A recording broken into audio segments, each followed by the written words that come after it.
There are a lot of bad ways to go, but rat torture may be the worst. Many people naturally feel a sense of fear and revulsion towards rats, and the animals will chew through nearly anything, including human flesh. And that makes them perfect tools for torture, especially if the torturer knew how to use them. One of the most fiendish forms of rat torture involves placing a rat inside a half-cage in the top or restrained person's abdomen. Then, the cage is slowly heated. Desperate to escape the heat, the rat begins to burrow through the only soft surface it can find, the victim's flesh. With sharp claws and teeth, the rat quickly gnaws its way into the victim's bowels, causing excruciating pain and terror. One of the first documented uses of this diabolical technique occurred in 17th century Europe during the Dutch Revolt. The technique was far from the only way that rats were used as instruments of torture. Around the same of Pinochet's reign of terror in Chile, the military junta in control of Argentina devised a devilish innovation of the process. Instead of placing the rats against the flesh,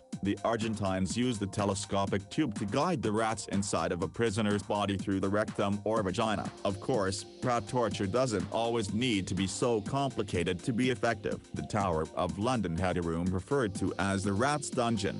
The room was a pitch-black cell that sat underneath the water line of the Thames River. As the river rose, rats swept up from its shores would float in and begin to nibble at the flesh of the prisoners in the dungeon. This was almost certainly the most common way that rats have been used in torture. Prisoners were simply locked inside a confined space with a group of rats, in a small room with no way to avoid them. The prisoners would slowly be driven mad as the rats gnawed at their limbs, and in many ways, the fear that rat torture caused was more useful for torturers than the pain. The idea of a rat eating into their guts or simply crawling over their limbs while they slept struck terror into victims. And when a torturer is trying to get information from someone, that fear can often be a more effective tool than physical pain. But the fear was also a good way to add a psychological element to the torture when the goal was simply to inflict suffering. But ultimately, there are few specific documented cases of the rat torture being used. It might be that the idea of coaxing a rat to eat its way into someone's stomach was so horrible that even the most hardened sadists were reluctant to employ